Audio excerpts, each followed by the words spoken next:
Good morning students. तो आइए देखते हैं क्लास 10 का यूनिट 5 एडवेंचर। एडवेंचर का क्या पढ़ेंगे? रीडिंग ए स्विस फैमिली रॉबिन्सन। तो यहाँ पर आप ये फोटो देख सकते हैं, ये रॉबिन्सन फैमिली है ना। तो इसके बारे में हम लेसन में पढ़ेंगे कि मतलब इस लेसन में क्या क्या होता है करके।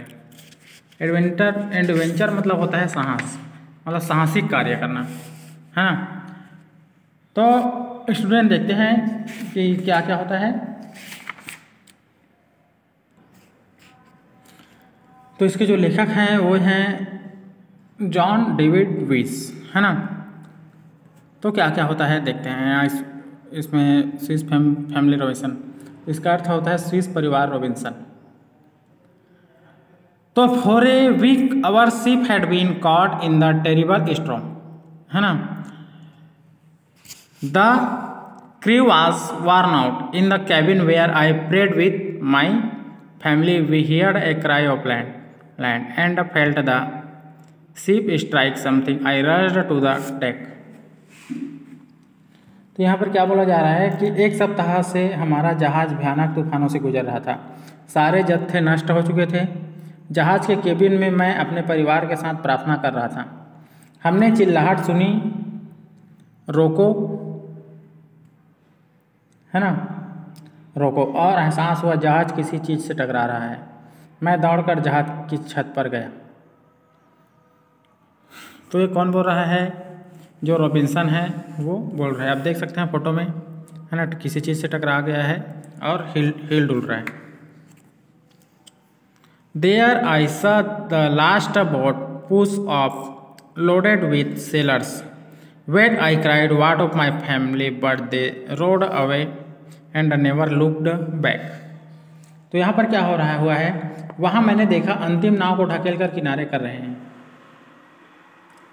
और सारे नाविकों को सवार किया जा रहा था। मैं चीखे, रुकिए मेरे परिवार का क्या, किंतु वे दूर चले गए और पीछे पलट कर नहीं देखा। तो यहाँ पर जो रॉबिन्सन की फैमिली है ना, उसको छोड़कर वो चले गए थे। ठीक है, आगे देखते हैं स्टूडेंट क्या होता है। I return to my family lying to hide my fears. मैं अपने परिवार के पास लौट आया, अपने डर को छिपाने की कोशिश कर रहा था। सही बात है, पूरे समुद्र के बीच में वो लोग फंस गए थे और जो उनके दोस्त थे वो लोग चले गए थे छोड़ को लोगों को, है ना।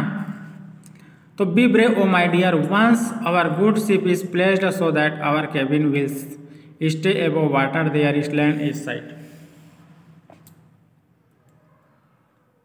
वो बोलता है रॉबिन्सन कि हमारा अच्छा जहाज रखा गया है, इस कारण हमारा केबिन पानी से ऊपर है और रोका भी किनारे पर है ना।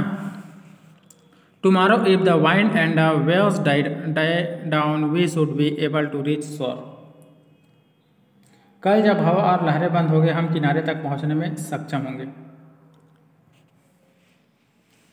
After a meal the children slept soundly through the night.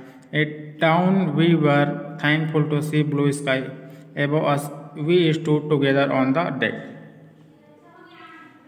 रात्रि के भोजन के लिए कुछ होना चाहिए और हमें कुछ खाना मिल गया। खाने के बाद बच्चे शांतिपूर्वक सो गए। प्रातः काल हमने देखा कि मतलब सूर्य उग गया था, नीले आसमान को देखा, है ना।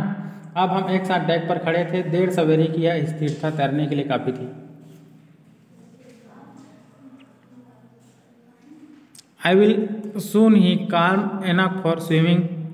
That fine for you, but what about the rest of us? Why not build a raft?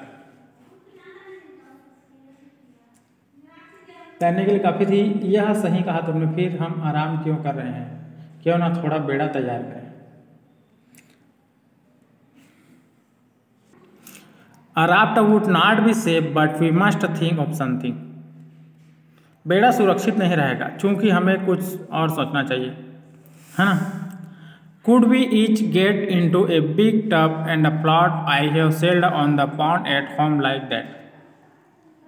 क्यों ना हमें प्रत्येक के लिए एक टब, बड़ा टब तैयार करके तैरना चाहिए, जैसा कि हम घर पर तालाब में हवा में तैरने के लिए करते हैं। अच्छा विचार है मेरे बच्चे। तो उनके बच्चे लोग अब बात कर रहे हैं कि कैसे रहना है, ऐसे करके समुद्र किनारे करके, है ना। A great idea, my child. We soon found 4 large barrels and went to work. हमने सीख रही 4 बड़े पीपे ढूंढ लिए और काम में लग गए। While I saw a barrel scene to try to find some long thin boats। जब तक हमने आरी से पीपे के 2 हिस्से किए, कुछ लंबे और पतले बोट भी जोड़ने में सफल हो गए।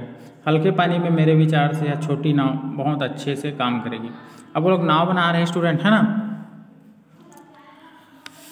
तो स्टूडेंट वो लोग अब क्या कर रहे हैं, नाव बना रहे हैं, यानी कि फंस गए हैं, उसका जो जहाज़ है वो ख़राब हो गया है, तो बाहर निकलने के लिए समुद्र से वो लोग नया नाव तैयार कर रहे हैं, मतलब पार होने के लिए, है ना। तो इसका नेक्स्ट मैं अगले वीडियो में बताऊँगा। Thank you very much.